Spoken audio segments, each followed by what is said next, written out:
Hello नमस्कार दोस्तों, स्वागत है आप सभी का सत्या एक्सलेंट यूट्यूब चैनल पे।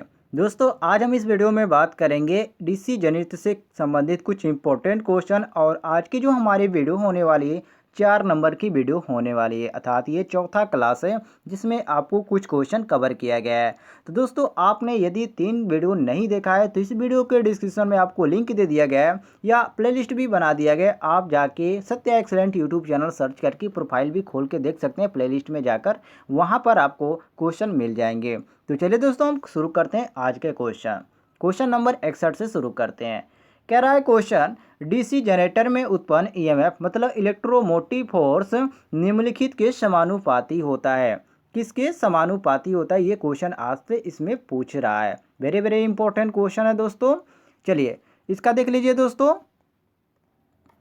देखिए दोस्तों, जो आपका होता है डीसी जनरेटर, उसमें जो आपका ईएमएफ उत्पन्न होता है उसका जो पहले तो सूत्र आप देख लीजिए। इसका सूत्र होता है ईएमएफ बराबर होता है आपका phi Z N P upon 60 A होता है, जिसमें दोस्तों आपका जो दिया गया ईएमएफ फ्लक्स और नो ऑफ पोल जो दिया गया, नंबर ऑफ पोल और स्पीड ऑफ आर्मेचर जो दिया गया है, ये सभी जो है ये इसके समानुपाती होते हैं। जबकि आयोग में केवल स्पीड और आपका आर्मेचर को माना जाता है। तो यहाँ पर देखिए ऑप्शन में आपका क्या दिया गया, ऑप्शन देख लीजिए जो आपका यहाँ पर कन्फर्म हो जाएगा कि कौन सा ऑप्शन इसमें सही दिया गया है। तो इसमें फ्लक्स ध्रुव भी दिया गया है, आर्मेचर की चाल भी दी गई और ध्रुवों की संख्या भी दी गई। इसमें हम मारेंगे ऑप्शन नंबर डी, बिल्कुल करेक्ट आंसर। आगे बढ़ते हैं हम क्वेश्चन नंबर 62 पे। कह रहा है क्वेश्चन, निम्नलिखित में से किस डीसी सप्लाई वितरण में बूस्टर के रूप में प्रयोग किया जाता है। वेरी वेरी इंपॉर्टेंट क्वेश्चन है दोस्तों। देखिए डीसी सप्लाई जो आपका वितरण होता है इसमें सीरीज जनरेटर को बूस्टर के रूप में प्रयोग किया जाता है और शंट वाउंड डीसी जनरेटर का प्रयोग निकटवर्ती विद्युत प्रदायी वोल्टता प्रदान करने के लिए होता है। और ओवर कंपाउंड की बात किया जाए तो इसका जो प्रयोग होता है अधिक दूरी वाले विद्युत भार को शक्ति देने के लिए किया जाता है। और फ्लैट कंपाउंड की बात किया जाए तो इसमें जो होता है इसका प्रयोग कम दूरी वाले विद्युत भार को शक्ति देने के लिए प्रयोग किया जाता है। तो मैंने दोस्तों इसमें आपको सबको बता दिया, श्रेणी जनरेटर और शंट जनरेटर और ओवर कंपाउंड जनरेटर और फ्लैट कंपाउंड जनरेटर का, ठीक है। तो यहाँ पर देखिए क्वेश्चन के अनुसार हमारा सही हो जाता है ऑप्शन नंबर ए, श्रेणी जनरेटर, अर्थात निम्नलिखित में से किस डीसी सप्लाई वितरण में बूस्टर के रूप में प्रयोग किया जाता है, तो ये आपका श्रेणी जनरेटर का प्रयोग किया जाता है। तो यहाँ पर क्वेश्चन के अनुसार ऑप्शन नंबर ए करेक्ट हो जाएगा। आगे बढ़ते हैं हम क्वेश्चन नंबर 63 पे। कह रहा है क्वेश्चन, डीसी जनरेटर के आर्मेचर रिएक्शन के सापेक्ष में एमएनए से क्या तात्पर्य, अर्थात यहाँ पर आपसे एमएनए का पूरा नाम पूछ रहा है। तो इसका पूरा नाम क्या होता है, देखिए जो आपका डीसी जनरेटर होता है इसमें आर्मेचर रिएक्शन के सापेक्ष एक आपका एमएनए होता है, ठीक है। जिससे तात्पर्य ये होता है कि मैग्नेटिक नेचुरल एक्सिस, अर्थात एमएनए का जो पूरा नाम होता है वो आपका होता है मैग्नेटिक नेचुरल एक्सिस होता है, ठीक है। और वह अक्ष है जिसपे कि ये स्थिर आर्मेचर चालकों में कोई विद्युत वाहक बल प्रेरित नहीं होता है। तो यहाँ पर क्वेश्चन के अनुसार जो हमारा दिया गया ऑप्शन नंबर डी, ये डी ऑप्शन हमारा करेक्ट आंसर हो जाता है। क्लियर हो गया दोस्तों। चलिए हम आगे बढ़ते हैं क्वेश्चन नंबर 64 पे। कह रहा है क्वेश्चन, एक डीसी मशीन में आर्मेचर खाली स्थान के अंदर घूर्णन करता है।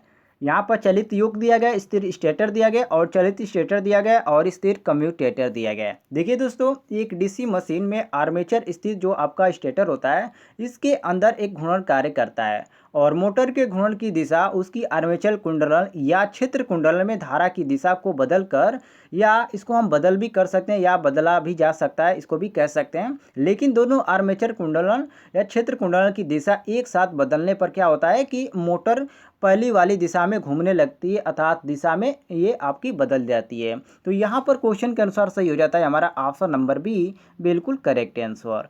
क्लियर हो गया दोस्तों। आगे बढ़ते हैं हम क्वेश्चन नंबर 65 पे। कह रहा है क्वेश्चन, एक सामान्य डीसी मशीन में कितने मैग्नेटिक पोल होते हैं। वेरी वेरी इंपॉर्टेंट क्वेश्चन है दोस्तों। देखिए दोस्तों, आपने इसका सूत्र यदि आपको याद होगा तो आप इसको आसानी से पकड़ सकते हैं। जिसे मैंने आपको पिछली वीडियो में बताया था, NS बराबर 120 F अपान P इसका सूत्र होता है। जिसमें दोस्तों NS आपका मशीन की गति होती है और इसमें आपका F जो है आवृत्ति होता है और P आपकी पोलों की संख्या है। अर्थात हम कह सकते हैं कि एक सामान्य डीसी मशीन में 4 मैग्नेटिक पोल होते हैं और उच्च गति के लिए पोलों की संख्या को ही हम कम रखते हैं। तो यहाँ पर दोस्तों आपका क्वेश्चन के अनुसार सही हो जाता है ऑप्शन नंबर सी, बिल्कुल करेक्ट आंसर। चलिए हम आगे बढ़ते हैं क्वेश्चन नंबर 65 पे। यहाँ पर हम आगे बढ़ते हैं क्वेश्चन नंबर 66 पे आते हैं। कह रहा है क्वेश्चन, यदि किसी कॉइल का प्रतिरोध 4 ओम और उसके गुजरने वाली धारा का मान यदि 20 एम्पियर है तो डीसी जनरेटर में उत्पन्न होने वाली ताम्र हानि का मान होगा। ये क्वेश्चन बहुत ही इंपॉर्टेंट है दोस्तों। देखिए इसमें क्वेश्चन आपसे पूछ कर है, पहले तो इस बात को ध्यान रखिएगा। यहाँ पर कह रहा है यदि किसी कॉइल का प्रतिरोध 4 ओम है, ठीक है, यहाँ पर ओम आपका दे दिया गया, आर का मान 4 ओम दिया, ठीक है, और इसमें गुजरने वाली धारा 20 एम्पियर अर्थात आई का मान हमारा कितना दिया गया 20 एम्पियर, तो डीसी जनरेटर में उत्पन्न होने वाली आर्मेचर ताम्र हानि का मान इसमें आपका निकालना है। तो ये आपका 1600 हो जाएगा, ठीक है, 1600 आपका वाट होगा। देखिए कैसे आएगा दोस्तों, क्योंकि दोस्तों इसका हमारा सूत्र होता है, ये हमारा सूत्र होता है आई, पहले यहाँ पर समझ लीजिए, यहाँ पर दिया गया है, उसके बाद आप आसानी से पकड़ सकते हैं। आई ए बराबर यहाँ पर दिया गया हमारा 20 एम्पियर दिया गया, यहाँ पर आप देख सकते हैं ये 20 एम्पियर क्वेश्चन में पूछा गया है। और यहाँ पर आर बराबर आपका 4 ओम इसमें दिया गया है, यहाँ पर दिया है आपका। और इसमें आपका जो सूत्र होता है आर्मेचर का, आर्मेचर ताम्र हानि का सूत्र होता है आई ए स्क्वायर आर ए होता है। तो आई का मान कितना है 20 है, तो ये स्क्वायर में होता है सूत्र में, तो स्क्वायर कर देंगे। और आर का मान कितना दिया गया 4 दिया गया है, इसमें हम 20 का पहले तो स्क्वायर करेंगे तो 400 हो जाएगा, और गुणे 4 करेंगे तो ये आपका 4 चौक के 1600 हो जाएगा, ठीक है। तो यहाँ पर आपका 400 गुणे 4 करेंगे तो ये आपका 1600 वाट हो जाएगा। तो यहाँ पर देखिए ये आपका 1600 वाट हो गया। तो ऑप्शन में मैच कर लीजिए, कौन सा ऑप्शन दिया गया, बहुत ईजी क्वेश्चन था। तो यहाँ पर ऑप्शन नंबर डी हमारा मैच कर रहा है, तो हम डी ऑप्शन बिल्कुल करेक्ट मारेंगे।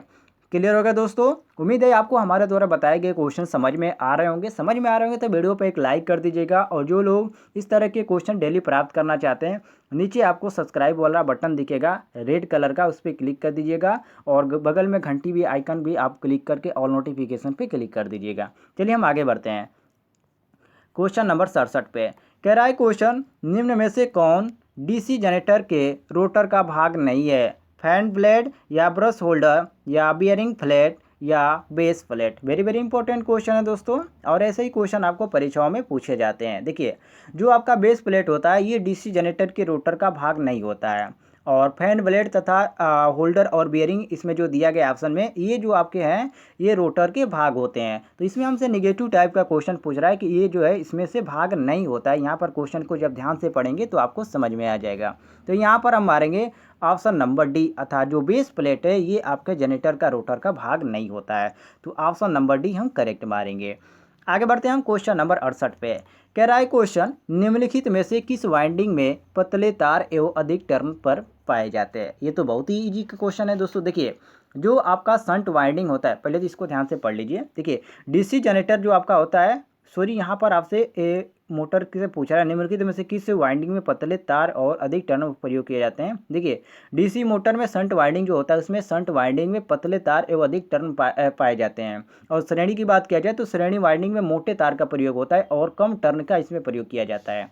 तो यहाँ पर देखिए ऑप्शन में कौन सा दिया गया है हमारा, यहाँ पर ऑप्शन तो कवर नहीं किया गया। आप इसको ध्यान रख सकते हैं इस तरह कि डीसी मोटर में शंट वाइंडिंग में पतले तार एवं अधिक टर्न का प्रयोग किया जाता है, और श्रेणी में क्या होता है, श्रेणी में आपका मोटे तार होते हैं और अधिक उसमें कम टर्न का प्रयोग किया जाता है। ठीक है, इसको आप ध्यान रखिएगा। चलिए हम आगे बढ़ते हैं क्वेश्चन नंबर 69 पे।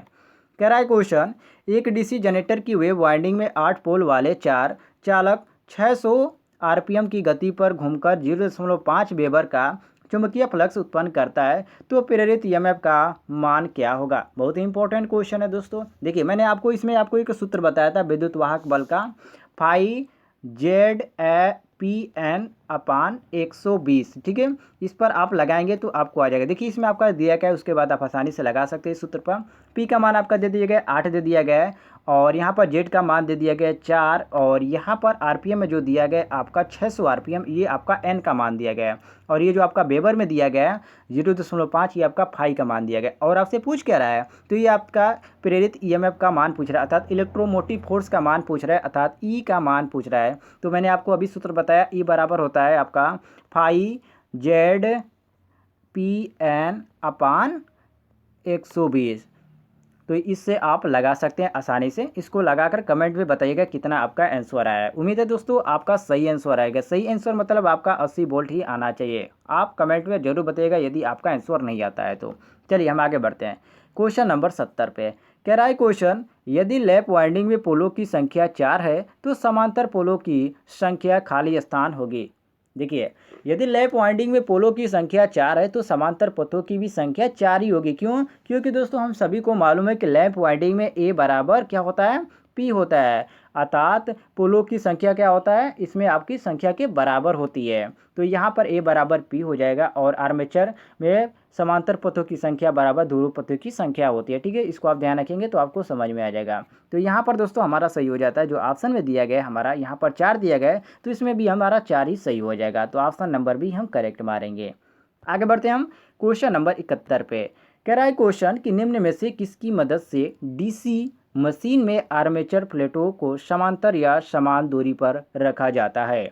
योक या पोल शू या कम्यूटेटर या सिरा प्लेट? तो दोस्तों देखिए, जो आपका सिरा प्लेट होता है इसकी मदद से हम डीसी मशीन में आर्मेचर प्लेटों को समांतर या समान दूरी पर रखा जाता है। और डीसी मशीनों में जो आपका योक होता है इसका कार्य होता है यांत्रिक संतुलन प्रदान करना। और कम्यूटेटर की बात किया जाए कि कम्यूटेटर का कार्य क्या होता है, तो ये आपको ये आप मशीन को एसी को डीसी में बदलता है। और पोल शू का जो कार्य होता है ये चुंबकीय क्षेत्र स्थापित करता है। तो यहाँ पर देखिए, जो क्वेश्चन आप कह रहा है इसके अनुसार हम चलेंगे तो ऑप्शन नंबर डी हमारा सही हो जाएगा। क्लियर होगा दोस्तों? आगे बढ़ते हैं हम क्वेश्चन नंबर 72 पे।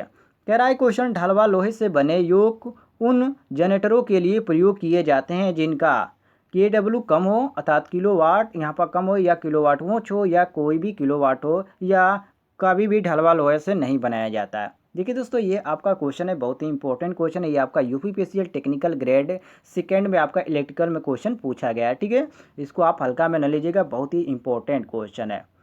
तो इसका कौन सा ऑप्शन सही हो जाता है देख लीजिए। देखिए दोस्तों, जो आपका ढलवा लोहा होता है ये ढलवा लोहा युग उन जनरेटरों के लिए किए जाते हैं। इन जनरेटरों के लिए इसमें युग बनाए जाते हैं जिनका KW मान कम हो। जबकि बड़े जनरेटरों के लिए युग जो होता है ये आपका रोड स्टील का बनाया जाता है। ठीक है, रोड स्टील का बनाया जाता है। तो यहाँ पर हम क्वेश्चन के अनुसार करेक्ट मारेंगे, वो आपका ऑप्शन नंबर ए ही सही हो जाएगा। क्लियर होगा दोस्तों? आगे बढ़ते हैं हम क्वेश्चन नंबर 73 पे। कह रहा है क्वेश्चन निम्नलिखित में से कौन कम्यूटेटर से धारा संग्रहित करता है? बेरिंग या बेरिंग प्लेट या कार्बन ब्रश या टर्मिनल प्लेट? बहुत ही इंपॉर्टेंट क्वेश्चन है दोस्तों। देखिए, जो आपका कार्बन ब्रश होता है ये कम्यूटेटर में धारा संग्रहित करके बाह्य सप्लाई को प्रदान करता है। और बेरिंग प्लेट जो होता है ये आपका बेरिंग और बेरिंग प्लेट जो होता है ये टर्मिनल प्लेट सभी आर्मेचर शाफ्ट को स्थापित प्रदान करता है। तो यहाँ पर क्वेश्चन के अनुसार आपका सही हो जाता है option number C carbon brush. तो यहाँ पर सी ऑप्शन हम करेक्ट मारेंगे। आगे बढ़ते हैं हम क्वेश्चन नंबर 74 पे। कह रहा है क्वेश्चन कि जिस विधि से डीसी जनित्र में विद्युत वाहक बल प्रेरित होता है वह कहलाती है, क्या कहलाती है? ऊष्मीय या गतिज या स्थितिज या रासायनिक? तो दोस्तों, जिस विधि से डीसी जो आपका जनित्र है उसमें विद्युत वाहक बल प्रेरित होता है उसे हम गतिज कहलाते हैं, अर्थात वह गतिज कहलाती है। क्योंकि दोस्तों विद्युत वाहक बल का जो सूत्र होता है वो होता है आपका E बराबर -N/d∅/dt होता है। इसके अनुसार हम आसानी से इसको निकाल सकते हैं। तो यहाँ पर क्वेश्चन के अनुसार ऑप्शन नंबर यहाँ पर भी हमारा करेक्ट हो जाएगा। आगे बढ़ते हैं क्वेश्चन नंबर 75 पे। कह रहा है क्वेश्चन डीसी जनित्र का कार्य सिद्धांत है। अब दोस्तों देखिए, इससे आसान क्वेश्चन आपको इस वीडियो में नहीं मिलेगा। जो डीसी जनित्र का कार्य सिद्धांत होता है वो फैराडे का विद्युत चुंबकीय प्रेरण नियम है। ठीक है, और किसी चुंबकीय क्षेत्र में गतिमान चालक चुंबकीय फ्लक्स में परिवर्तन पैदा करता है जिसके फलस्वरूप उसमें क्या होता है? विद्युत वाहक बल पैदा हो जाता है। यही आपका सिद्धांत कहलाता है। तो यहाँ पर क्वेश्चन के अनुसार चलिए ऑप्शन देख लेते हैं कौन सा दिया गया सही ऑप्शन। तो यहाँ पर आपका जो सही दिया गया वो आपका सी ऑप्शन दिया गया कि फैराडे का विद्युतीय चुंबकीय प्रेरण नियम के अनुसार ये आपका कार्य करता है। तो ऑप्शन नंबर सी हमारा करेक्ट हो जाता है। आगे बढ़ते हैं क्वेश्चन नंबर 76 पे। कह रहा है क्वेश्चन किसी चालक में विद्युत वाहक बल प्रेरित होने के लिए आवश्यक है, क्या चीज़ आवश्यक है? तो दोस्तों, किसी चालक में विद्युत वाहक बल प्रेरित होने के लिए या तो गतिमान चुंबकीय फ्लक्स अथवा गतिमान चालक की आवश्यकता होती है या किसी जनित्र द्वारा उत्पन्न विद्युत वाहक बल की गणना के लिए प्रयोग किए जाने वाले सूत्र अर्थात विद्युत वाहक बल की ये समीकरण के अनुसार यहाँ पर होता है। तो देखिए ऑप्शन के अनुसार हमारा कौन सा सही हो जाता है? तो यहाँ पर डी ऑप्शन सही हो जाता है, या तो गतिमान चुंबकीय फ्लक्स अथवा गतिमान चालक। तो ऑप्शन नंबर डी हम करेक्ट मारेंगे। क्लियर हो गया? आगे बढ़ते हैं हम क्वेश्चन नंबर यहाँ पर हम आते हैं 77 पे। कह रहा है क्वेश्चन कि यदि आर्मेचर को स्लिप रिंग्स से जोड़ा जाए तो आउटपुट होगा। यदि आर्मेचर को स्लिप रिंग से जोड़ दिया जाए तो उस समय आउटपुट क्या होगा, अल्टरनेटिंग करंट या पल्सेटिंग करंट या ऑसिलेटिंग करंट या डायरेक्ट करंट। तो दोस्तों देखिए, यदि हम आर्मेचर को स्लिप रिंग से जोड़ दें तो क्या होगा, तो यदि हम आर्मेचर को स्लिप रिंग से जोड़ दें तो आउटपुट में अल्टरनेटिंग करंट होगा। इस विधि में हम आर्मेचर लूप को दो स्लिप रिंग से आपका जोड़ा जाता है। जो आपका पहला होता है स्लिप रिंग, ये आपका दो प्रकार के होते हैं, एक आपका तांबे का और पतले के लिए होते हैं और आपके छल्ले के लिए होते हैं, ठीक है। तो जो आर्मेचर शाफ्ट पर अचालक पदार्थ की सहायता से स्थापित कर दिए जाते हैं तथा प्रत्येक स्लिप कार्बन के ये बस के संपर्क में भी होते हैं। तो यहाँ पर क्वेश्चन के अनुसार आपका सही हो जाता है ऑप्शन नंबर ए बिल्कुल करेक्ट आंसर। क्लियर हो गया दोस्तों, चलिए हम आगे बढ़ते हैं नेक्स्ट क्वेश्चन पे। क्वेश्चन नंबर 78 पे आते हैं। कह रहा है क्वेश्चन, कम क्षमता वाली डीसी मशीन की योग खाली स्थान की बनाई जाती है। किसकी बनाई जाती है दोस्तों, देखिए कम क्षमता वाली डीसी मशीन का जो योग होता है ये आपका कास्ट आयरन की बनाई जाती है। और जो आपका जनित्र होता है एवं मोटर होता है, इसकी जो बॉडी होती है ये आपकी योग की कहलाती है। जो इसका बॉडी होता है उसी को हम योग कहते हैं। और ये जो मशीन होती है इसके सभी को हम सुरक्षित रखते हैं, किसके द्वारा, पल्स द्वारा और स्थापित चुंबकीय फ्लक्स का मार्ग पूरा करने के लिए। तो यहाँ पर क्वेश्चन के अनुसार हमारा सही हो जाता है option number A cast iron. तो ऑप्शन नंबर ए हम करेक्ट मारेंगे। आगे बढ़ते हैं दोस्तों क्वेश्चन नंबर 79 पे। कह रहा है क्वेश्चन, कम्यूटेटर सेगमेंट्स के मध्य प्रयोग किए जाने वाला अचालक पदार्थ है एम्पायर क्लॉथ या लकड़ी या अब्रक या वर्निश। तो दोस्तों देखिए, कम्यूटेटर जो सेगमेंट होता है इसके मध्य प्रयोग किए जाने वाला जो अचालक पदार्थ होता है वो आपका अब्रक होता है। और कम्यूटेटर एक ऐसी यांत्रिक युक्ति है जो कि ब्रशों तथा रॉकर्स की सहायता से घूमते हुए आर्मेचर के बाह्य परिपथ को डीसी विद्युत वाहक बल प्रदान करती है। तो यहाँ पर हम सी ऑप्शन करेक्ट मारेंगे, अर्थात कम्यूटेटर सेगमेंट के मध्य प्रयोग किए जाने वाला जो अचालक पदार्थ होता है वो आपका अब्रक कहलाता है, इसलिए हम सी ऑप्शन करेक्ट मारेंगे। आगे बढ़ते हैं दोस्तों क्वेश्चन नंबर 80 पे। कह रहा है क्वेश्चन, आर्मेचर कोर को लिमिटेड बनाने का कारण क्या है। इससे दोस्तों आपको आसान नहीं मिलेगा। देखिए, आर्मेचर कोर को लिमिटेड बनाने का जो कारण है वो आपका होता है हानि को कम करना। किस हानि को कम करना, तो ये भंवर धारा जो आपकी हानि होती है इसकी क्षति को कम करने के लिए यहाँ पर किया जाता है। और इसके लेमिनेशन पत्ती की जो मोटाई यदि पूछ दिया है तो इसका होता है 0.3 होता है, ठीक है। 0.3 से 0.5 mm इसका तक होता है। तो यहाँ पर क्वेश्चन के अनुसार हमारा सही हो जाता है ऑप्शन नंबर डी बिल्कुल करेक्ट आंसर। तो दोस्तों आज की वीडियो में इतने ही क्वेश्चन कवर किए गए थे। उम्मीद है आपको पसंद आए होंगे तो इस वीडियो पे एक लाइक कीजिएगा और अपने दोस्तों के साथ शेयर कीजिएगा ताकि उनको भी पता चले कि क्लास अभी स्टार्ट हो चुकी है। तो मिलते हैं दोस्तों नेक्स्ट वीडियो में, तब तक के लिए जय हिंद, वंदे मातरम।